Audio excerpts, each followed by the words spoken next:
Imagine for a moment there is some kind of powerful energy field that surrounds all of us, and it's transmitting from the depths of our subconscious. So this invisible defense shield is genetically designed to protect our conscious minds from sudden intrusion from ideas and perspectives that are not our own. I mean, we all have to have some kind of defense mechanism.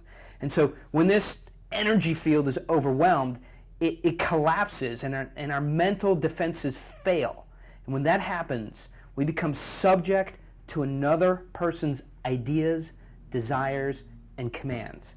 And then that person can impose his will on us. So, well, look, I don't know. No one really knows if there are human energy fields or not.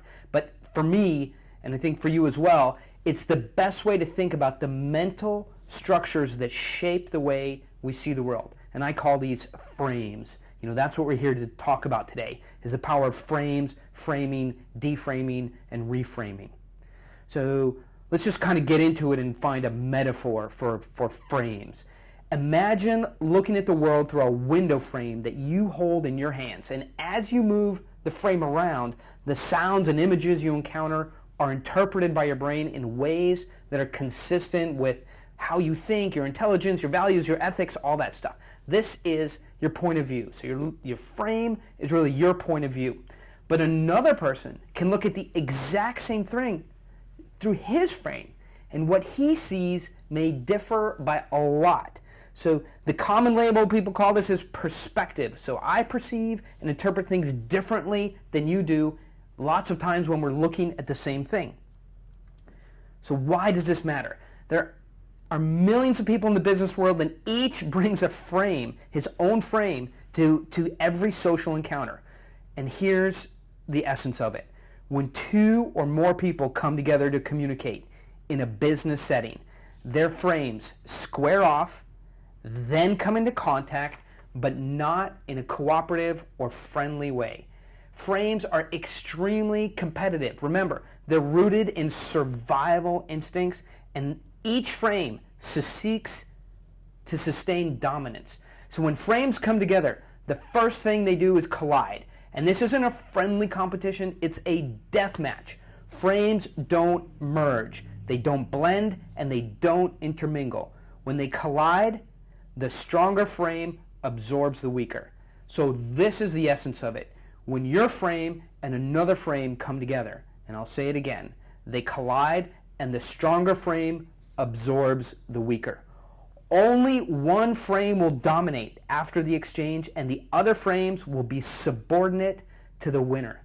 This is what happens below the surface of every business meeting you attend, every sales call you make, and every person-to-person business communication you have. The moment your frame makes contact with the frame of the person you're calling on, or the person you're meeting with, they clash, battle, and grapple for dominance. If your frame wins, you will enjoy frame control, where your ideas are accepted and followed by others. But if your frame loses, you will be at the mercy of the other person, your customer, whoever you're trying to do a deal with, and your success will then depend only on their charity. You will not have frame control. Understanding how to harness and apply the power of frames is the most important thing you will ever learn. So I think one of the most important things we cover, I mean, I literally know what page it's on. It's on page 24 of the book, goes into page 25. And literally, own the frame, win the game. It's that simple. So if I was to do a quick review on frames and frame control, a frame is the instrument you use to package your power, authority, strength, and status. Everyone uses frames whether they realize it or not, and every social encounter brings frames together. Frames don't exist in the same place and the same time for very long. They crash into each other, and one or the other gains control. Only one frame survives, the others break and are absorbed. Stronger frames always absorb weaker frames. And finally, the winning frame governs every social interaction for the period of the interaction. And when it does that, it is said to have frame control.